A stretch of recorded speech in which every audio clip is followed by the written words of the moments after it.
Eu sou Ayrton Rui Antunes dos Santos. Imigrei de Porto Alegre quando eu tinha aproximadamente 6 anos com a minha família, por força de uma circunstância que vocês deverão ver no final. Essa circunstância vai esclarecer definitivamente o porquê da vinda da minha família para Curitiba em 1949. Comecei minha formação básica no colégio, minha formação básica educacional no colégio Emílio Sotti, da Rua Coronel André Belo, em Porto Alegre, Rio Grande do Sul, bairro do Menino Deus, e vim complementar a minha formação básica no colégio Alba G. Plaisant, de Curitiba, na Rua Emiliano Perneta, hoje Colégio Instituto de Educação. Eu tive uma infância que eu considero muito feliz, uma infância onde todos os cuidados de minha mãe eram essenciais. No Instituto de Educação, eu me formei até o 4º ano primário, juntamente com meus irmãos. Nós somos em 4 irmãos: Sônia, Shirley, Carlos e eu. Temos mais uma irmã que nasceu em Curitiba, que é a Sandra.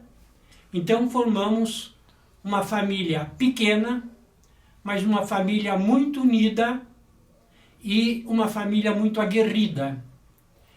Essa palavra aguerrida vem da minha mãe, uma mulher com apenas 1,54 m de altura, que também veio de Porto Alegre e sozinha criou 4 filhos. Quando nós chegamos em Curitiba, em 1949, nós fomos morar na rua Monsenhor Celso, e essa moradia, ela tem um significado também especial, porque ela advém de um processo em que meu pai foi envolvido, estava envolvido, por ser um atleta de futebol. Da Monsenhor Celso, nós crescemos, fomos crescendo, passamos a morar na Marechal Deodoro, onde meu pai possuía uma churrascaria. Da Marechal Deodoro, nós fomos para a Rua 15 de Novembro, num prédio que ficava bem ao lado da Galeria Lustosa, hoje Galeria Lustosa, e que pertencia a Roscamp, no 2º andar. E definitivamente nós habitamos por mais de 30 anos a Rua Conselheiro Laurindo, número 553, onde nós fizemos uma série de amizades, aonde nós tivemos toda a nossa pré-infância, nossa infância e nossa juventude desenvolvida na Conselheiro Laurindo. Estudei, fui fazer curso primário, fui fazer o exame de admissão no Colégio Estadual do Paraná, eu e meu irmão Carlos Roberto Antunes dos Santos. No Colégio Estadual, após termos passado no exame de admissão, fizemos o 2º grau no 1º, 2º e 3º ano ginasial. E fomos mais à frente. O Carlos foi até o 3º ano do 2º grau e eu fui até o 2º ano, quando eu desisti do curso científico, para fazer o curso de contabilidade na Escola Técnica de Plácido e Silva, da inesquecível Juril de Plácido e Silva e Dr. Arnaldo Carnaciali. Nessa sequência, eu já estava mais ou menos com 20 e poucos anos. Entrou aquela velha história de você não saber qual carreira você seguir. Conversava muito com meu irmão, que já tinha um alinhamento destinado para o campo da história. Eu também gostava muito de história. E conversando com meu irmão, ele disse para mim o seguinte: eu sei que eu posso ser um craque de futebol, e era um craque de futebol, porque quando jogou no juvenil do Atlético, com o Pedrinho, com o Raul Plasma, formava uma das melhores equipes juvenis do Brasil. E muitos jogadores e torcedores do Atlético diziam: essa equipe tem que receber a camisa profissional do Atlético e vai ver o que vai acontecer, porque todos eles são craques. Na conversa que tive com meu irmão, ele me disse: eu não vou seguir carreira de futebol. Eu vou seguir uma coisa mais séria, porque carreira de futebol, me espelhando em várias coisas que acontecem no futebol, eu prefiro uma coisa mais sólida. Eu disse para ele: Carlinhos, eu passei no segundo vestibular de História da Universidade Federal do Paraná. Cheguei a frequentar o segundo ano de História, mas eu não me sinto bem dentro de uma sala de aula. Eu prefiro estar num campo aberto, estar num local aberto, mexendo com bola, trabalhando com crianças e não tenho condição de dar aula de história. Ele olhou para mim e disse assim: então segue aquilo que Deus te orienta, que Deus te segue, que Deus está te dando. Eu comecei a frequentar, eu gostava muito do basquetebol. Eu amo basquetebol. Eu comecei a frequentar com 13, 14 anos uma quadra de futebol que existia no lado de uma concha acústica, uma quadra de terra, no lado de uma concha acústica, no campo do Clube Atlético Ferroviário. Toda tarde eu ia para essa quadra e lá eu jogava basquetebol. Era inclusive ensinado por umas moças que eu não sabia de onde vinham, mas jogavam excelentemente o basquetebol. Inclusive meu companheiro de basquete era o professor Dr. Ivo Brandi, hoje professor aposentado da Universidade Federal do Paraná. Eu e o Ivo chegávamos lá, fazíamos o famoso 21, e de repente vinham essas senhoras, né, mas jovens, e eu fui descobrir mais tarde que essas jovens faziam parte da equipe feminina de basquetebol do Clube Atlético Ferroviário.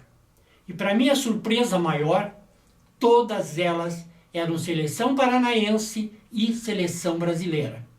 Entre elas estavam Lauri, Selma, Dirce, Neide Caviolo, Aglaé, Marta. E eu fiquei surpreso quando elas me disseram que 3 delas faziam parte da seleção brasileira. E como faziam? Eram excelentes jogadoras de basquetebol. Um dia, a Lauri me chamou de lado e disse assim: motorzinho, por que você está fazendo história na Federal? Se você joga tão bem basquete, você tem tanta noção do basquetebol, por que você não vai fazer a escola de educação física? Eu não tinha a menor ideia o que seria uma escola de educação física da época. Havia uma escola de educação física que era patrocinada pelo governo do estado do Paraná, na gestão do governador Ney Amintas de Barro Braga. Eu fui procurar essa escola, soube que tinha um vestibular no início do ano, e essa escola se dividia em 2 etapas. Ela se dividia como parte prática no famoso ginásio do Tarumã, hoje ginásio Professor Almir Nelson de Almeida. E a parte também de atletismo se desenvolvia no campo do Colégio Militar. A piscina era uma piscina pequena, no fundo do ginásio do Tarumã, uma piscina de uns 50 metros mais ou menos, onde se prestava o vestibular para saber se você tinha contato com a água, se você não tinha medo da água, e fazer no mínimo aquilo que você podia imaginar: puxar um crawl, puxar um peito, puxar um costas, para prestar o seu ponto dentro do vestibular da universidade, o vestibular dentro da Escola de Educação Física.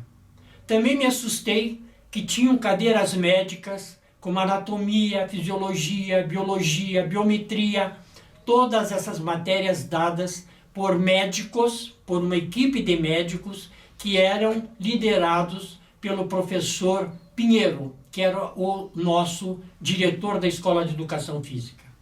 Lá eu conheci professores maravilhosos, como o professor Saposki, professor Germano, professora...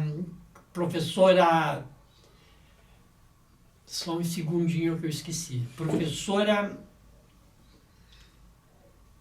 Júlia Pereira, professora de recreação, e professor Washington de esgrima, professor Gentil de judô, enfim, uma gama de professores famosos em todo o Paraná e que realmente preparavam você para uma vida acadêmica dentro do campo da educação física. Nesse interim, eu já tinha participado de várias seleções de basquete, joguei no Círculo Militar, na seleção de Curitiba, na seleção paranaense, sob o comando do grande professor Gilson Vital de Moraes. Tive 5 anos de clube curitibano, sob orientação do professor Almir Nelson de Almeida, e quase no fim da carreira na parte juvenil, eu fui jogar pelo Clube Atlético Paranaense, clube que resolveu entrar no Campeonato Metropolitano Juvenil, com as cores do Atlético, sob a regência do professor Darcy Cortes. Joguei pelo Atlético 2 anos, nesses 2 anos eu fui convocado 3 vezes para a seleção de Curitiba, 2 vezes para a seleção paranaense, e guardo isso com uma grande façanha, porque aqueles que me ajudaram no basquete, como o professor Gilson, como o professor Almir Nelson de Almeida, foram coisas que somente me acrescentaram naquele esporte que eu tanto amava e que eu tanto amo, como é o basquetebol.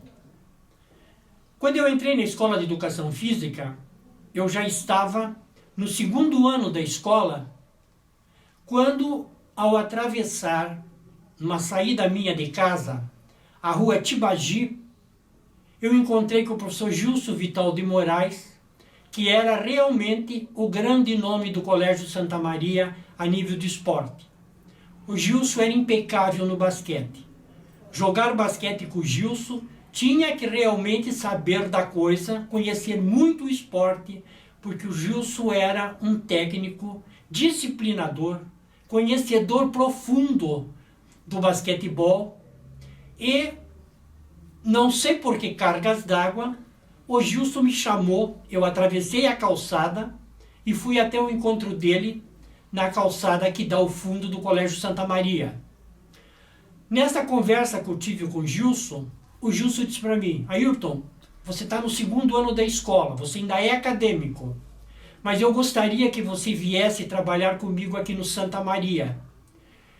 Eu levei um susto, né? Porque eu disse: meu Deus do céu, 2º ano da escola. E ele me disse: você vai trabalhar sozinho no curso fundamental com 600 alunos. Eu disse: Gilson, será que eu vou estar preparado para isso? Ele disse: eu confio em você. Você amanhã vai trazer teus documentos, vai conversar com o irmão Vital Darós, vai na sala do irmão Vital Darós, e lá você vai ser contratado e vai ficar então o Colégio Santa Maria dividido em 2 sequências. No período da manhã, ginásio e científico é comigo, e no período da tarde, curso fundamental é com você.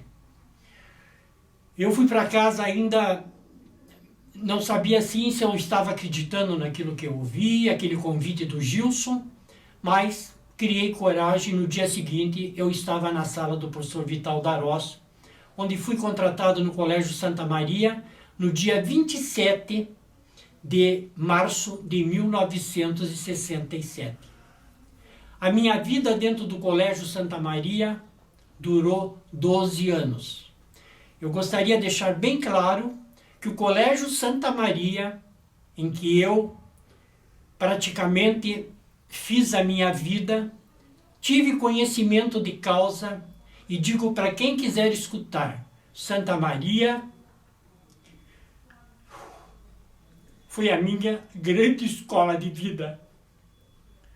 Foi aonde eu aprendi coisas incríveis e onde a nata do clube, onde a nata de Curitiba estudava. Hoje são futuros médicos, futuros políticos, futuros empresários, pessoas maravilhosas, só que o Santa Maria dava uma condição mínima para a prática da educação física. Tinha um campo de terra, tinha uma quadra de basquete muito improvisada e mais nada. Turmas de 45 alunos, com professoras também que eram escolhidas a dedo por uma coordenadora fantástica que se chamava professora Marian Schneider. No Santa Maria eu fiquei aproximadamente 12 anos. E nesses 12 anos, além de dar as aulas de educação física, onde eu tentava mais procurar o lúdico, trabalhar o lúdico com as crianças, trabalhar a percepção, a dinâmica, a coordenação, eu achava que teria que proporcionar alguma coisa a mais dentro do colégio. O colégio era um colégio marista. Na época que eu entrei no Santa Maria, os irmãos ainda vestiam bata e era um colégio muito fechado, muito rígido. E tinha aquela notória, né, que aluno que estudava no Santa Maria não precisava prestar vestibular. Aliás, desculpe, o aluno que estudava no Santa Maria não precisava fazer cursinho porque entrava direto na Universidade Federal do Paraná. Este era o valor do ensino que o Santa Maria propiciava a todos os seus alunos. Só que eu não me conformava somente em dar aulas dentro do Santa Maria. Eu tinha que ir à frente, um pouco mais. Comecei, então, a formar dentro do Santa Maria Olimpíadas, corridas de bicicleta e o famoso Atletiba entre os alunos. Fora outras promoções, como jogo americano entre as professoras.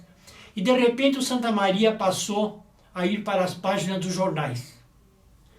Olimpíada, eu conseguia colocar dentro do colégio mais de 1.000 pessoas. Era uma coisa incrível a época da Olimpíada, que sempre caía alusiva em homenagem ao Dia das Mães. As mães começaram a se envolver na Olimpíada porque cada ano era um tema da Olimpíada. Um ano era Walt Disney, outro ano era a Copa do Mundo, outro ano era Curitiba. Então tudo isso, as mães se envolviam de uma forma tão maravilhosa que elas inclusive diziam: você homenageia o Dia das Mães, mas quem trabalha para essa Olimpíada realmente são as mães. E eram realmente as mães. Eu agradeço de coração a todas aquelas mães que abrilhantaram de forma tão maravilhosa as Olimpíadas do colégio. As Olimpíadas do Colégio Santa Maria chegaram a um ponto que os atletibas realizados dentro do colégio, entre os alunos que gostavam do Curitiba e gostavam do Atlético, e eles faziam o Atletiba. Era uma coisa incrível. Na hora do recreio, no dia marcado do Atletiba, para recolher toda a quantidade de bandeiras do Curitiba e bandeiras do Atlético, o sinal batia 1 hora para a entrada dos alunos em sala de aula. Até 2h30 não havia jeito das professoras posicionarem os alunos para a entrada dentro das salas de aula. Porque era um tal de recolher bandeira, esconder bandeira, enrolar bandeira, até que tudo se acalmasse, porque às 4 horas começava o Atletiba.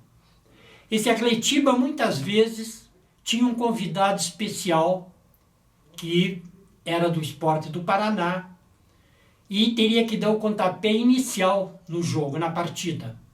Muitas vezes convidei o professor Gilberto Tim, o senhor Evangelino Costa da Neves, que foi presidente do Curitiba, presidente do Atlético, Zé Roberto, que é jogador do Atlético, um número de pessoas que sempre vinham, não só dar o pontapé inicial, como também desfilar com cada turma que representava um enredo dentro das Olimpíadas.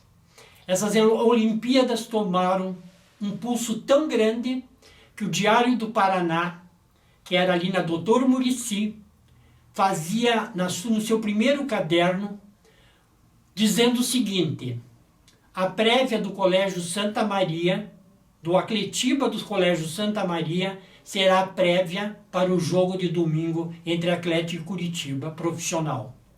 Então eles focalizavam as torcidas, focalizavam os jogos, falavam muito dos jogos, e a prévia do nosso Atletiba interno do Colégio Santa Maria era a prévia que valeria para o jogo de domingo, né? Uma prévia, digamos assim, uma suposição que o resultado fosse dar no jogo de domingo entre Curitiba e Atlético. Como professor, terminei minha formação na Escola de Educação Física em 1967, na turma denominada Jubileu de Prata.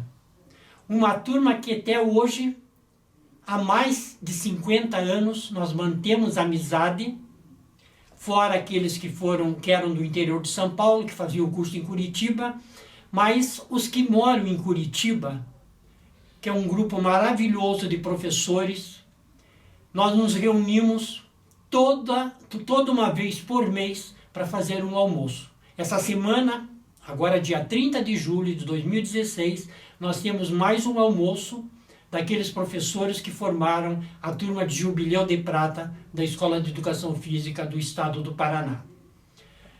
Formado professor, eu comecei a minha carreira no Colégio Internato Paranaense da Rua Bispo Dom José. No Colégio Paranaense, lecionando no Colégio Paranaense, e ao mesmo tempo, como Santa Maria na retaguarda, eu também dava aula na Escola Paroquial São Francisco de Paula, do Colégio Sion, e corri ainda para fazer um quarto trabalho, eu ia para o Colégio Loureiro Fernandes, antigo Colégio Tiradentes, onde era professor concursado do Estado e terminava a noite completamente esgotado. Eram 4 colégios no diário. Claro que Santa Maria, na diária, claro que Santa Maria era o que exigia mais de mim, porque era um trabalho incessante, um trabalho difícil, um trabalho duro, com turmas de 45 alunos, num atendimento geral, num público de 600 alunos. Mas tudo isso foi numa sequência, né, Eu gostaria de mostrar aqui o Diário do Paraná, aonde, no encarte do caderno, está bem na frente aqui, o Atletiba, com os alunos com bandeira. Aqui é a torcida do Atlético com uma faixa que eles colocaram, pode vir quente que eu estou fervendo. É aqui a bandeira, a torcida do Atlético. Agora, aqui eu tenho, aqui outra do Diário do Paraná, Santa Maria abre jogos infantis com festa em homenagem ao Dia das Mães. Isso aqui foi um desfile da Copa de 1978, se eu não me engano, que o Brasil foi campeão mundial, e eu fiz como tema a Copa do Mundo. As máscaras foram feitas em Paranaguá, o desfile de toda a Copa do Mundo, das camisas vieram de São Paulo, cada sala tinha uma representação de um país, e esse desfile foi um desfile muito sui generis, porque esse desfile colocou dentro do colégio, como se pode ver aqui pelas pessoas que estão no colégio, aproximadamente 1.500 pessoas. E também uma coisa muito sui generis, as máscaras que foram feitas dos jogadores em Paranaguá. Foi um tempo muito ruim para Curitiba. Eu recebi 24 horas das pessoas que estavam fazendo as máscaras em Paranaguá, e as máscaras não estavam secando a tempo para o desfile que seria no dia seguinte, às 2 horas da tarde. Ao mesmo tempo, estava recebendo do Fedato Esporte uma notificação que os uniformes também não saberia se chegariam, não saberia se os uniformes chegariam em tempo hábil para que os alunos fizessem o desfile da Copa do Mundo. Mas com a graça de Deus, as máscaras chegaram em tempo hábil, os uniformes chegaram em tempo hábil, e às 2 horas, quando o irmão Vital Darós nos fez o sinal para a quadra de basquete, que era para começar o desfile, nós estávamos preparados. Convidamos um caminhão do Corpo de Bombeiros para que levasse em cima um menino do Colégio Santa Maria, com a máscara do Ederaldo Bellini, que era o capitão do Colégio da Seleção Brasileira, carregando a taça Jules Rimet sobre a cabeça. Foi um transtorno, porque o caminhão adentrou o Colégio Santa Maria, ao campo, e na hora de fazer a virada, o caminhão não teve como sair. Foi uma coisa assim hilária, todo mundo deu risada, e depois de muito esforço, o caminhão conseguiu dar a volta pelo campo e foi incrivelmente aclamado por todas as pessoas que estavam no colégio. Eu quero citar uma coisa muito importante que aconteceu nesse dia. Na hora que entrou o caminhão com o menino que representava o Bellini, através do GESM, do Grêmio Esportivo dos alunos do Colégio Santa Maria, eles soltaram muitos foguetes do teto do colégio e muito papel picado. Foi uma coisa muito linda. Só que eu não sabia que isso me ocasionou um problema muito sério quando acabou a Olimpíada. Quando acabou a Olimpíada, eu fui chamado para ir até uma delegacia mais próxima e fazer um depoimento o porquê dos foguetes que tinham sido soltos, né, durante o desfile da Copa do Mundo, de Santa Maria. Eu falei para o delegado que eu não sabia por que não poderia. Aí ele me alertou que aquela zona do Colégio Santa Maria era uma zona de segurança do Estado, do Corpo de Bombeiros, da polícia. Aí eu falei, o senhor quer que eu faça o quê agora? Eu quero que o senhor chame seu diretor, que ele vai ter que se explicar. Aí o irmão Vital Darós entrou branco na delegacia e teve que explicar que aquilo era uma festa, que a gente não sabia, que não podia soltar foguete. E eu, inclusive, desconhecia completamente a história dos foguetes que foram soltados, né? Não sabia que não podia soltar foguete. O papel picado foi aceito com muita graça. Foi uma quantidade muito grande de papel picado. Na hora que entrou, o carro de bombeiros tocou o Pra Frente Brasil, que na época era o hino, né, da seleção brasileira. E isso foi um dos momentos que eu tive de aperto dentro do Colégio Santa Maria. Outra coisa que chamava muita atenção dentro do colégio era o Zacletiba, que eu já falei, que envolvia os alunos de muita categoria, inclusive alunos como era o Ike, que era chamado Luiz Augusto Lobato, que era filho do Lobatinho, que foi jogador mais tarde do Palestra Itália, e o Ike foi inclusive jogador de futebol da cidade de Caxias do Sul e seleção brasileira do clube Carlos, eu não lembro bem, Carlos Venâncio, uma coisa assim, da cidade de Caxias do Sul, e foi seleção brasileira. Entre os grandes craques que despontaram mais tarde, tem um cara que eu considero maravilhoso, meio de campo, e que se chama Meyer. É um amigo que, além de meu atleta no Santa Maria, foi um aluno exemplar e um jogador, um aluno que sabia o que fazia com a bola nos pés.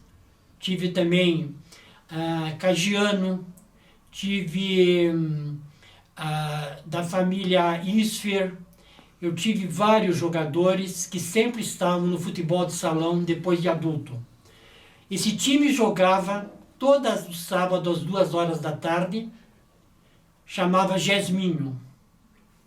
E esse time Gesminho enfrentava outras equipes que vinham de fora para fazer o trabalho de jogo de futebol à tarde no Colégio Santa Maria. Daí surgiam os grandes talentos para as equipes infantis e juvenis do estado do Paraná. Bom, então meu prazeroso no Santa Maria, depois de 12 anos, eu recebi 21 placas do Colégio Santa Maria de agradecimento. Tive o meu nome de uma placa colocada na porta de entrada da diretoria do colégio. Todo fim de ano a gente fazia homenagem aos atletas. E o Santa Maria, então, como eu disse no início, foi a minha escola. Foi a minha escola onde eu aprendi, onde eu convivi, onde eu fiz amizades e me orgulho de ter trabalhado por 12 anos no Colégio Santa Maria. Só que a vida segue. Eu já estava casado em 1973, com 2 filhos, estava achando que a minha era dentro do Santa Maria estava terminando. Então, fui fazer um concurso de um estado para professor de educação física, passei no concurso, e passei em 4º lugar no concurso, e como tinham 2 vagas só em Curitiba, que foram preenchidas por 2 professores, a próxima cidade mais próxima de Curitiba era Ponta Grossa. Aí eu fui nomeado para o Colégio Regente Feijó de Ponta Grossa, onde eu trabalhei por 2 anos. Posteriormente, fui designado para o Colégio José Loureiro Fernandes, o antigo Tiradentes, aqui em Curitiba. E dali para frente, teve o acompanhamento do Internato Paranaense, da Escola São Francisco de Paula do Colégio Sion, e com toda essa sequência eu ainda não estava satisfeito.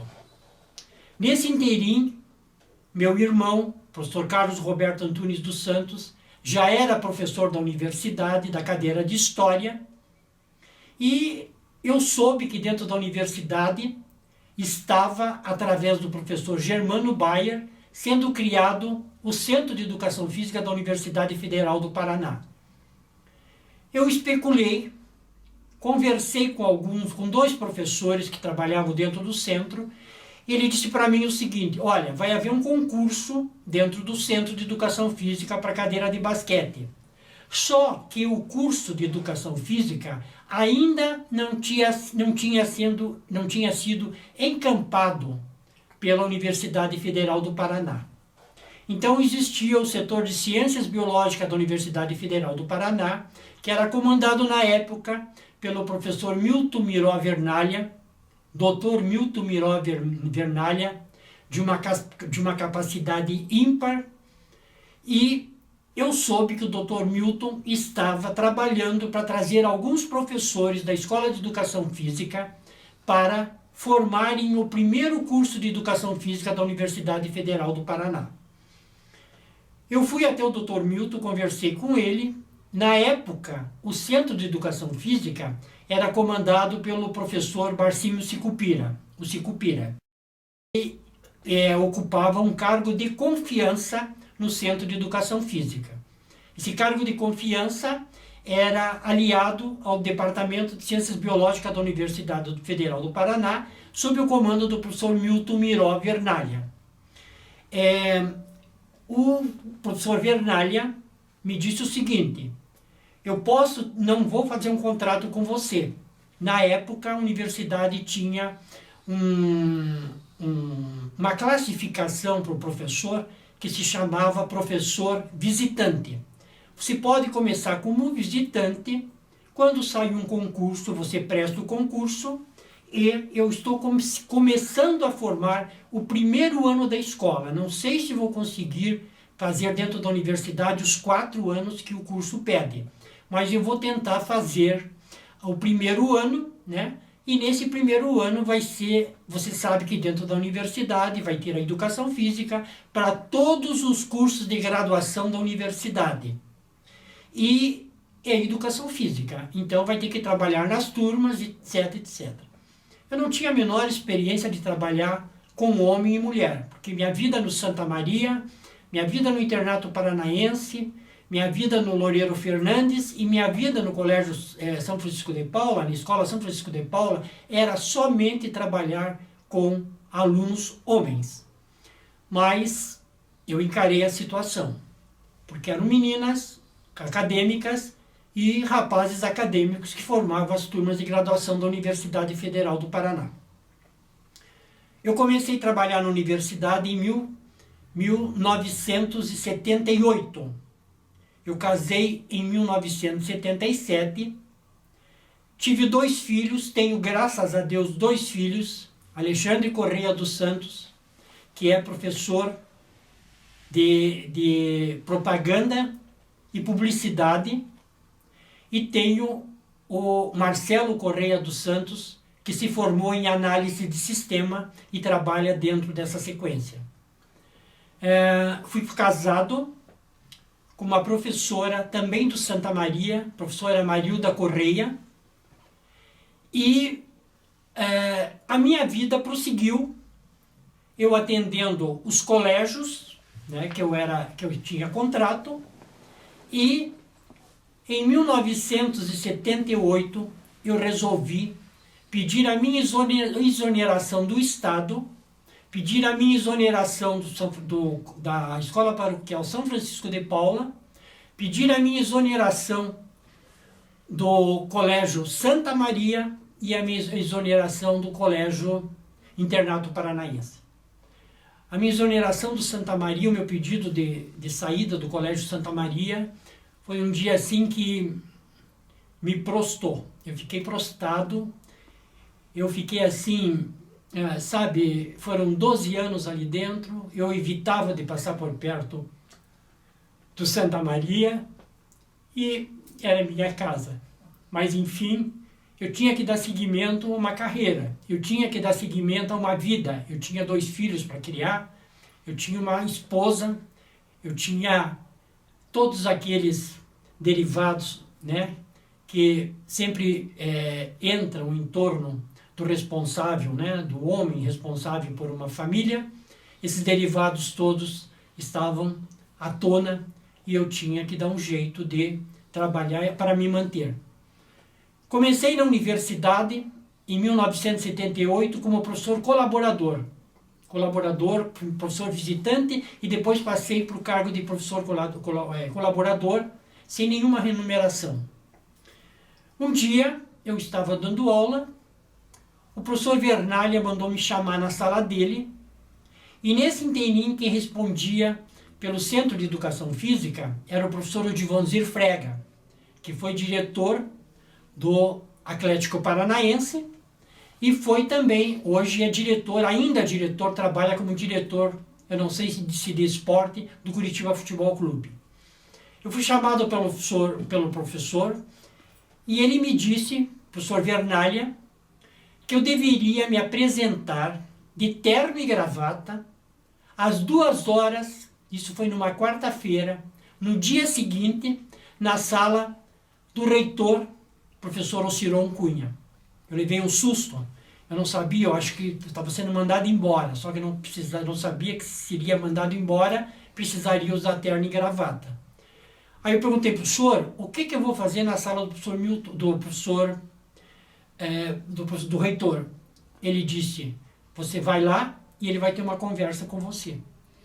Falei, o senhor não pode me adiantar nada? Ele disse, não, infelizmente eu não posso te adiantar nada, você vai lá e conversa com o reitor. Nesse inteirinho, eu fui na sala do professor Ociron Cunha, esperei uns 10 minutos, a secretária do professor Ociron me chamou e eu adentrei a sala dele. Quando eu adentrei na sala do professor Ociron, ele já me conhecia, os 4 filhos dele trabalharam comigo no Santa Maria, os 4 filhos dele foram meus alunos no Santa Maria, e ele me disse assim: Ayrton, duas situações que eu vou colocar para você. Primeira situação, você não faz parte do quadro de professores da Universidade Federal do Paraná.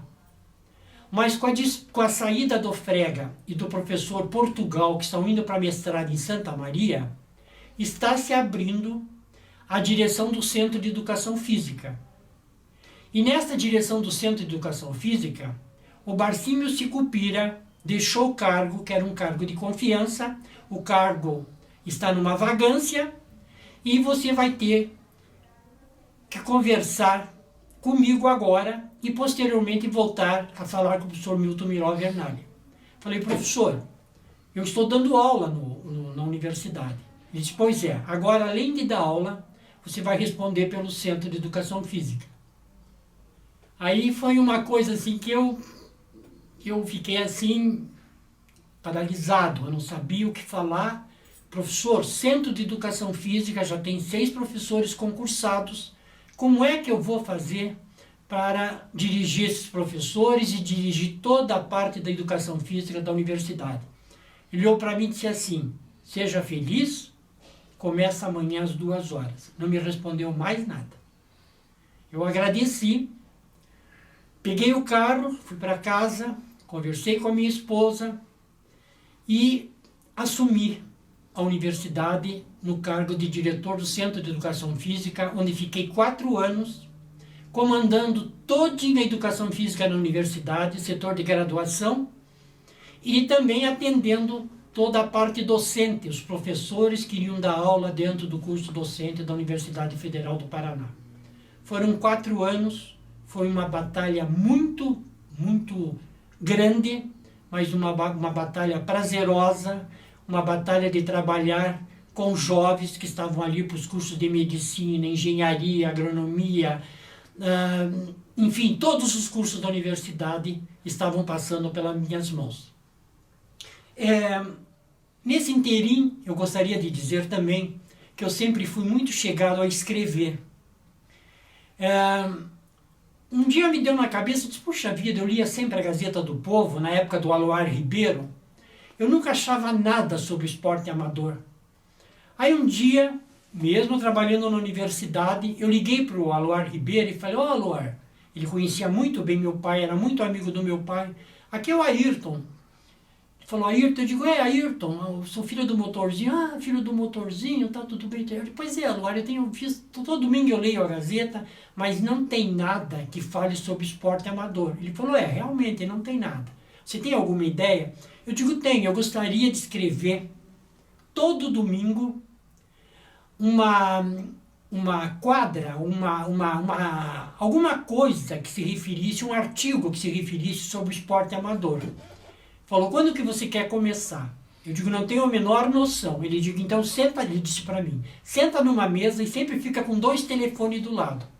Um você está falando já para pegar a notícia e o outro você está falando com a notícia. E eu peguei e me aventurei nessa carreira de ser jornalista. Eu escrevi 41 artigos para o jornal Gazeta do Povo. E nesses artigos aqui, fala, por exemplo, o obrigado de todos nós, a força faz a união, a juventude de Curitiba é a prática desportiva, o caçula da Universidade Federal do Paraná, educação física, um direito, nunca uma obrigação, é tempo de Colorado, Moscou, 1980. Então, esses artigos aqui estão encadernados em 41 artigos, né, que saíam publicados todo domingo na Gazeta do Povo, ao lado da parte de esporte.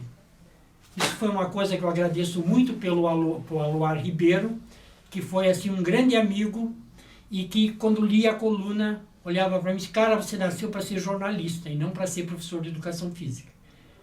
Bom, na sequência, na minha sequência, eu tive como jogador de basquete, seleção paranaense, seleção juvenil.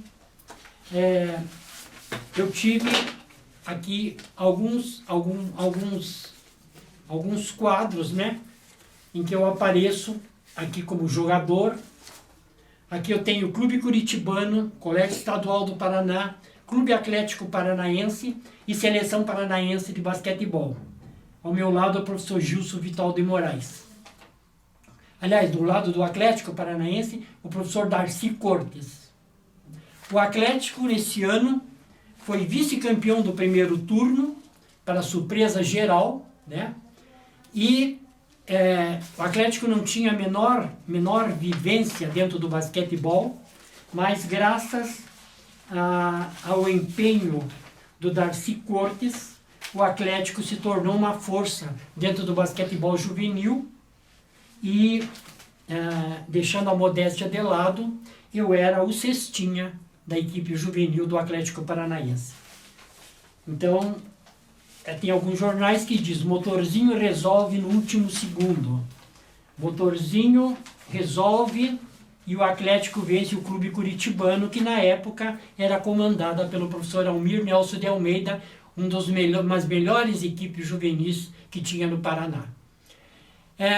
Eu encerrei minha carreira juvenil praticamente quando, pelos anos de 1968, 67 mais ou menos, antes de adentrar a Escola de Educação Física, eu encerrei minha carreira juvenil.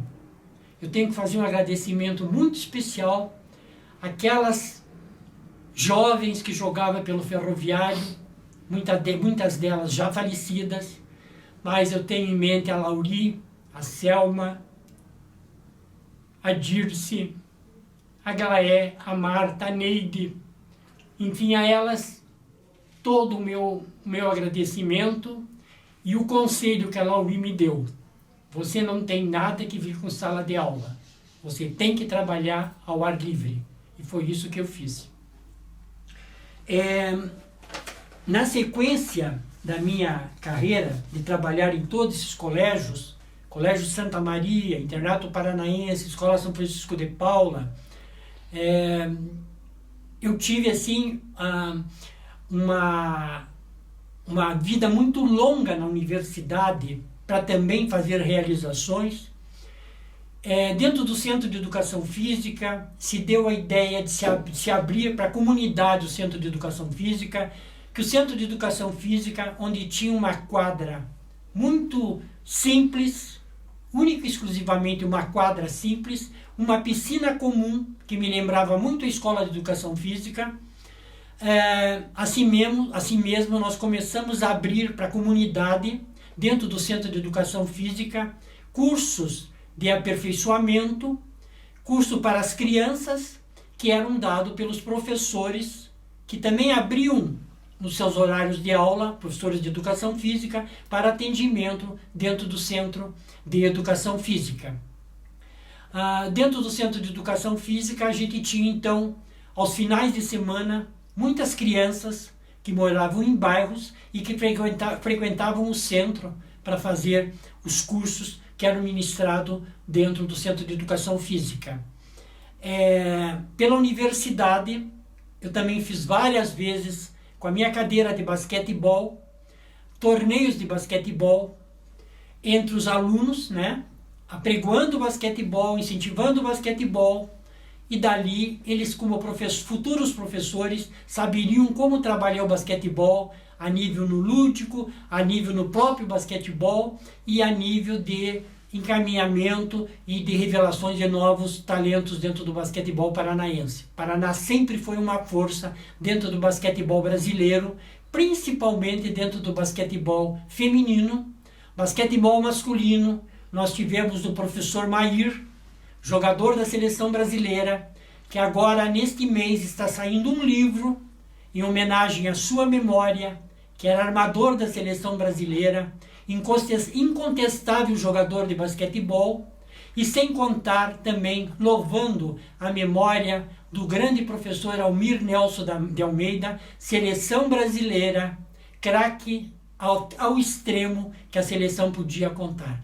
Imagine, Almir e Mair representavam o Paraná, junto com Algodão, com Vlamir, com Amauri, com o Biratã, enfim, com uma série que fazia com que a seleção brasileira fosse bicampeã mundial nos idos de 1950, não lembro bem, 50, início de 60, bicampeões mundiais de basquetebol. Professor Almir de Almeida, a minha eterna gratidão. Professor Gilson Vital de Moraes, a minha eterna gratidão. Professor Darcy Cortes, Olavo Cortes, minha eterna gratidão. Professor Germano Bayer e, em especial, ao professor Ocirão Cunha, reitor da Universidade Federal do Paraná, que me proporcionou a chance de ser professor da universidade, diretor de um centro de educação física, sem que eu tivesse a menor ligação de ser um professor do quadro de professores da Universidade Federal do Paraná. Dentro da universidade, eu fiz o concurso em 1980. Esse concurso, quando abriu, já estava sendo formalizado dentro da universidade a formação do segundo ano da Escola de Educação Física. O professor Vernalha já tinha requisitado mais professores e esses professores já estavam formando o segundo ano da Escola de Educação Física. A meta do professor Vernalha seria os 4 anos dentro do curso de Educação Física, como era a Escola de Educação Física do Estado do Paraná. Aos poucos, ele foi criando contatos com o MEC e, posteriormente, já quase no início de 1981, se formou já o 3º ano e quase o 4º ano. Eu prestei concurso na Universidade Federal do Paraná em 1980, concorrendo com 8 professores, inclusive com professores que vieram do interior de São Paulo com doutorado, com pós-doutorado, e eu tinha apenas 2 cursos de aperfeiçoamento e a graduação da Escola de Educação Física. Mas eu fui à luta, encarei. E no sorteio do ponto, na hora do sorteio do ponto, perante uma banca de 8 médicos, nenhum era professor de Educação Física, todos eram médicos da Universidade Federal do Paraná, e o que mais eles avaliavam? A didática, o conhecimento de causa, a forma de falar, a forma de se expressar para ser um professor de uma universidade do tamanho e da capacidade da Federal. Eu fiz o concurso na prova escrita, e depois eu tive que fazer a prova teórica. Na prova teórica eu fui sortear o ponto e caiu o arremesso do jump.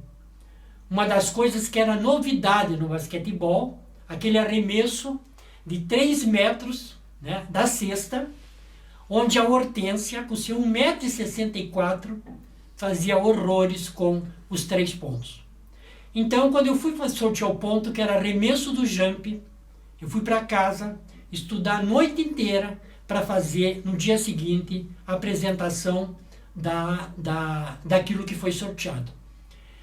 No dia seguinte, eu fiz a apresentação perante 8 médicos que avaliaram toda essa sequência que eu deixei dita, e esses médicos, depois, em reunião com o professor Milton Miró Vernalha, decidiriam quem seria o professor que tinha uma vaga para a cadeira de basquetebol dentro da universidade. Todos nós ficamos sentados, esperando o resultado, os 8 que estavam concorrendo à vaga, todos tensos, e quando o professor Vernalha deu 5 nomes que poderiam estar dispensados, que não fariam parte da universidade, o meu nome não foi citado. Mas os 3 nomes que ele falou que ficariam dentro para ser um professor titular no sentido de responder pela cadeira, um professor reserva, e o 3º professor ficaria na espera se o professor titular da cadeira de basquetebol não assumisse, ou o 2º também desistisse, então a vaga seria do 3º. Quando ele citou os 3 nomes, o meu nome estava entre os 3. Então a minha esperança era que eu pudesse até ficar entre o 2º, uma vez que o 1º poderia desistir e eu assumir a cadeira. E para minha surpresa, o resultado apresentou um professor de Ponta Grossa, Em segundo lugar, um professor de Avaré, do estado de São Paulo, em terceiro lugar, e o meu nome em primeiro lugar. Ali eu conversei com o professor Milton Miró Vernalha, fui cumprimentado por toda a banca e fui já encaminhado para que no dia seguinte trouxesse o departamento do pessoal da universidade todinha a minha documentação, que a partir daquele momento eu passava a ser professor da Universidade Federal do Paraná. Professor, como a universidade tem uma graduação. Então você é simplesmente professor, depois você passa para a categoria de professor adjunto e professor titular. Eu entrei como professor 1. Depois de 3 anos, eu entrei como professor, com concurso, com a somatória dos cursos que você faz, que daria pontuação. Eu fui fazer cursos, fui fazendo cursos. Entrei como adjunto 1, passei para adjunto 1, depois passei para adjunto 2, passei para adjunto 3, e quando eu fui passar para adjunto 4, eu teria que ter um doutorado. Eu, em 1984, fui para São Paulo, para o Departamento de Educação Física da Universidade de São Paulo, fazer o meu mestrado. Só que esse mestrado também tinha uma concorrência de 10 candidatos e deveriam sair apenas 8 para fazer o mestrado. O mestrado foi um mestrado que exigiu muito de mim, porque eu tinha que ir no início da semana para São Paulo e no término da semana vir para Curitiba. Então, esse mestrado eu fiz na Universidade de São Paulo, fiquei escolhido entre os 8 professores de vários estados, Brasília, Porto Alegre, Rio Grande do Sul, próprio de São Paulo, de vários locais, Santa Catarina, e nós então entramos no mestrado. Eu terminei meu mestrado em 1984. A minha pesquisa não foi uma pesquisa científica, foi uma pesquisa histórica, porque eu tinha uma gana muito grande de saber quem eram os técnicos de basquetebol, uma vez que São Paulo sempre foi o basquetebol do Brasil. Quem eram os técnicos? Como é que se sobressaíam aqueles técnicos de basquetebol no estado de São Paulo? Então, o que foi feito? Foi feito pelo meu orientador, que foi o professor Medalha, que foi técnico da Seleção Brasileira de Basquetebol. O professor Medalha foi o meu orientador. Foi formado um questionário, e neste questionário perguntava individualmente a cada técnico do estado de São Paulo como era a sua formação, como ele chegou a ser técnico de basquetebol. Então era uma pesquisa histórica entre os técnicos que eu lembro, professor Valdir Vidal, professora Heleninha, professora Maria Helena.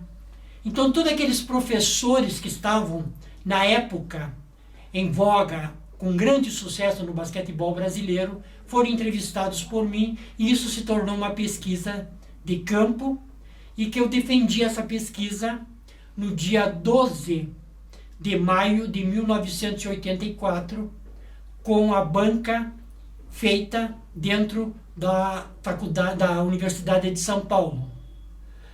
Eu gostaria de saber, a denominação da tese era o seguinte: o que é o técnico de São Paulo, o que é o técnico de basquetebol, quem são os técnicos de basquetebol no estado de São Paulo? Essa era a pergunta que o meu questionário indagava, e que eles respondiam individualmente, levavam para casa os questionários e depois me devolviam. E eu fazia depois a avaliação com o professor Medalha, até a formalização do documento final, que seria a minha tese de mestrado. Com a tese de mestrado, eu cheguei na Federal, apresentei a tese de mestrado, tive 2 graus para subir dentro da sequência como professor e passei então para adjunto 3. Só não indo para adjunto 4, eu já estava com tudo pronto para ir para a cidade de Cascais, no México, em Portugal, para fazer o doutorado. Só não fui porque aconteciam alguns problemas dentro das IFES, das universidades federais, e eu resolvi não sair mais e não fui mais fazer o doutorado. Tudo isso que eu contei da minha vida é mais ou menos a base que eu tenho, de quem eu sou, como estou aqui, e dentro da educação eu acho que eu dei, mesmo que de uma forma simples, de uma forma bastante formal, o meu quinhão de colaboração. Eu sei que esse meu depoimento foi pedido através de alunos do Colégio Santa Maria, que hoje aonde eu encontro, seja num gabinete médico, seja numa reunião política, ou até o atual prefeito de Curitiba, Gustavo Frutti, foi meu aluno, junto com o irmão dele, o Cláudio, e o seu pai, falecido, o prefeito Maurício Frutti, foi meu padrinho de casamento. Então isso é uma coisa que eu gostaria de deixar bem saliente, né? Que são coisas assim que acontecem, e a vida no encontro, né?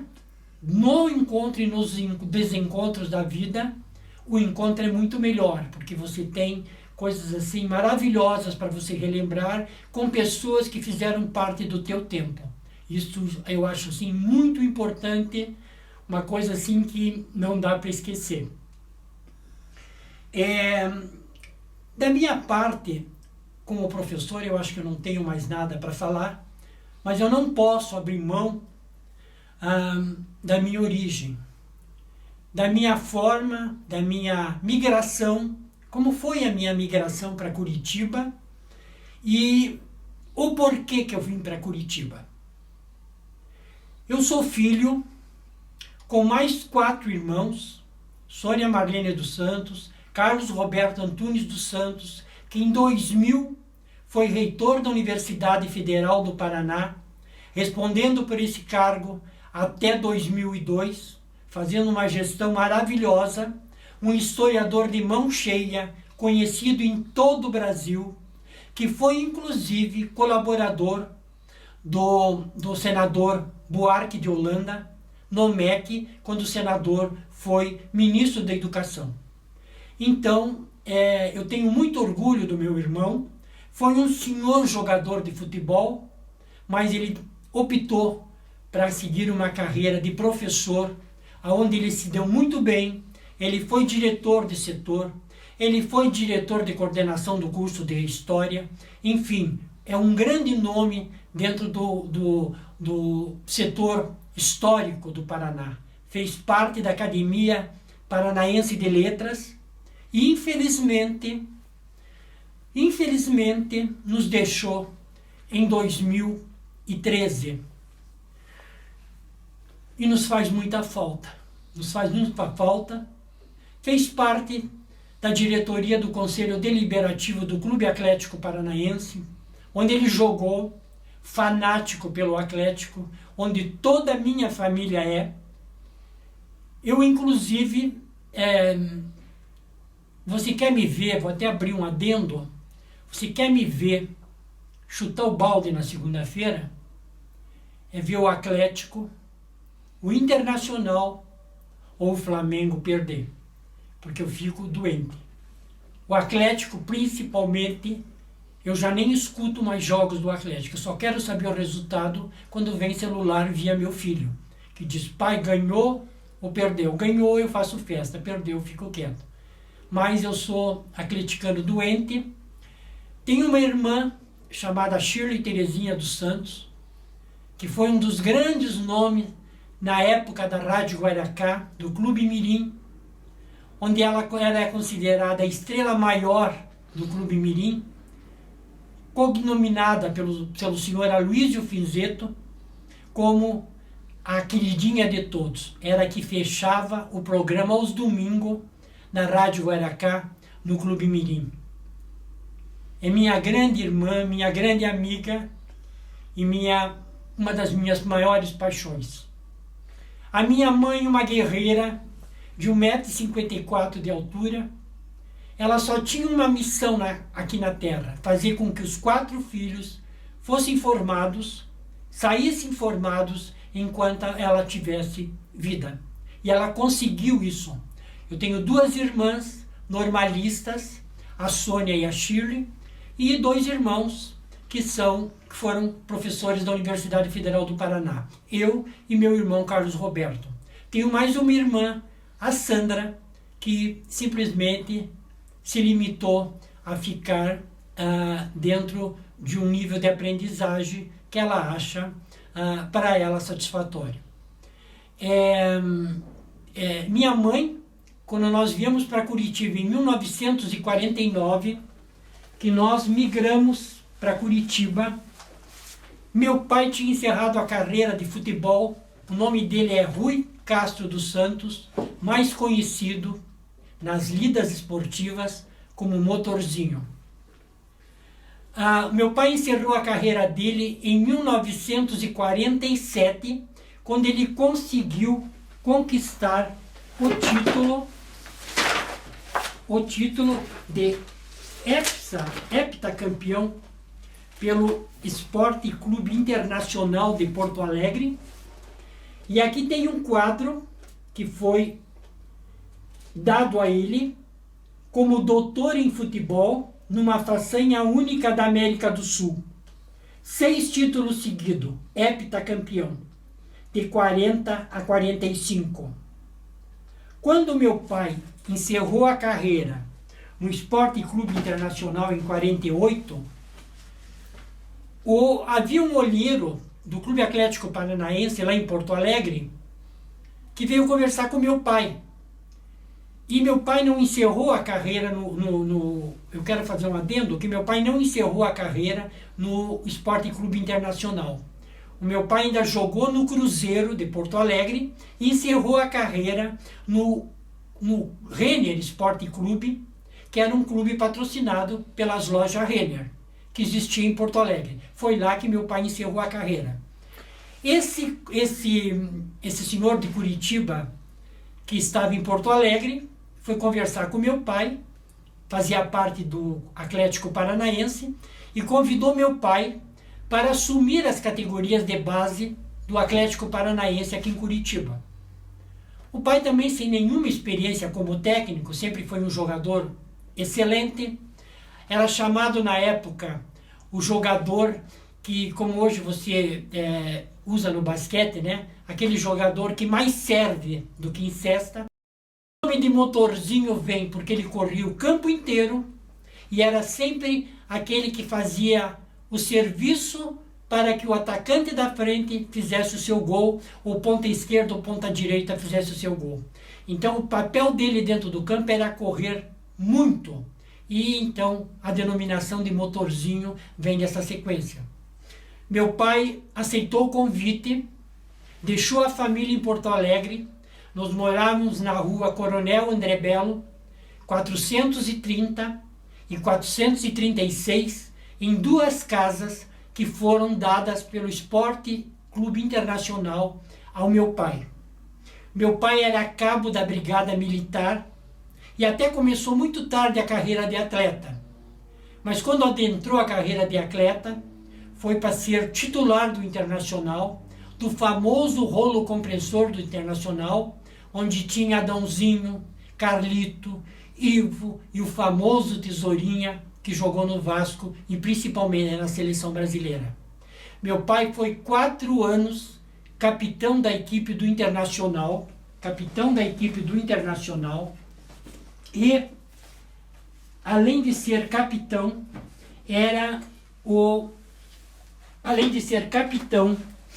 ele formava o rolo compressor do Esporte Clube Internacional.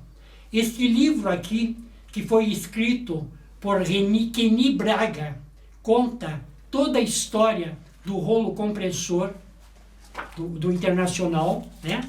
E fala 3 páginas especiais sobre meu pai, motorzinho, né? A válvula do Internacional. Então, esse livro aqui saiu em Porto Alegre, em homenagem a um dos aniversários do Internacional, Rolo Compressor, escrito pelo Kenny Braga, onde faz uma dedicação ao rolo compressor do Internacional, contando todinha a história do rolo compressor. Aqui diz assim: Rui, motorzinho, craque e protetor. Rui, motorzinho, craque e protetor. E aqui ele desenrola toda a história do meu pai. Ao mesmo tempo, aqui está o Furacão das Araucárias. O Furacão das Araucárias, que era o furacão formado pelo meu pai em 1949, né? Onde tinha aquela equipe imbatível, temida por todos, né? Caju, Delci, Valdomiro, Valdiro, Wilson Sanguinetti, Viana, Rui, Neno, Jackson e Sireno. Esse era o Furacão. O Sireno, inclusive, na Copa do Mundo, se não me falha a memória, de 78, o Sireno foi chamado para a seleção brasileira, mas não sei por que cargas d'água não deram sequência a esse chamamento. Ele foi convocado para a seleção brasileira, mas não foi, aliás, desculpe, 78 não, seleção brasileira de 1970. Ele foi chamado para a seleção brasileira em 1970. Sireno Brandalize, hoje já falecido. Ele foi preterido na seleção, mas o Paraná teve o seu nome no chamamento do Sireno como jogador da seleção brasileira. Uma fotografia minha de professor de educação física no Colégio Santa Maria. Uma fotografia muito importante, que é a migração da minha família em 1949 para Curitiba. Nós aqui, juntamente com meu pai, nós viemos todos nesta idade para Curitiba, aonde ele assumiu as categorias de base do Clube Atlético Paranaense. E posteriormente, em 1948, ele foi galgado à categoria de técnico profissional, formando em 1949 o famoso Furacão. Aquele furacão imbatível, aquele furacão maravilhoso, que muita gente temia e que inclusive deixou Curitiba, deixou o Brasil e foi fazer uma turnê por alguns países da América do Sul. Uma coisa muito maravilhosa que eu gostaria também de mostrar é esta faixa do Furacão de 1949 e que esse ano está fazendo 67 anos de existência. Esta é a faixa do Furacão de 1949, que meu pai recebeu como técnico do Clube do Atlético Paranaense. Isso aqui foi em 1949. Esta faixa está fazendo 67 anos. Eu gostaria de fazer no encerramento. No encerramento, eu gostaria de dizer o seguinte: vim para Curitiba, criança, me fiz pré-adolescente, me fiz adolescente, me fiz adulto com toda a minha família. Foram anos assim maravilhosos, de muita luta, muita batalha para chegar a um objetivo final. E nós conseguimos esse objetivo final. Eu tenho uma família vitoriosa. Mesmo não tendo um pai presente em momentos que havia necessidade, eu nunca tive um pai ausente no momento que a necessidade se tornava maior. Mas tive uma mãe maravilhosa, uma mãe guerreira, batalhadora, e que sempre dizia: eu tenho 4 filhos professores. Eu tenho um especial agradecimento a fazer Alguns amigos meus, eu tenho poucos amigos, mas são amigos que, na hora que eu preciso, sempre estão presentes. Marco Antônio Meyer, meu eterno aluno do Colégio Santa Maria, obrigado. Matheus Demitruc, pela sua amizade, obrigado. A todos meus amigos da Conselheiro Laurindo, se eu for falar o nome eu vou levar um tempo muito grande, todos os meus amigos da Conselheiro Laurindo, todos os meus alunos do Santa Maria, da Universidade Federal do Paraná, do Internato Paranaense, do Colégio São Francisco de Paula, que hoje são todos adultos, o meu abraço afetuoso, o meu muito obrigado. Eu tenho uma paixão muito grande por uma pessoa que eu conheci mocinha e que hoje já está numa faixa de, digamos assim, melhor idade. Eu amo essa pessoa, porque essa pessoa me recebeu de braços abertos em Curitiba e foi uma pessoa simpática, acolhedora, e que hoje eu não troco por nada. Eu sou gaúcho de nascimento, paranaense de adoção e de coração. Como dizia meu pai, essa é a terra do coração. Muito obrigado para todos, principalmente para aqueles que trabalharam para que esse vídeo fosse realizado. Essa pessoa com quem eu falei, que eu adoro, que hoje é uma senhora, se chama Cidade de Curitiba. Curitiba, eu te amo. Curitiba, eu te adoro. Cidade loirinha da minha paixão. Aceite Curitiba 1 milhão de abraços. Aperte em teus braços, me dá teu coração.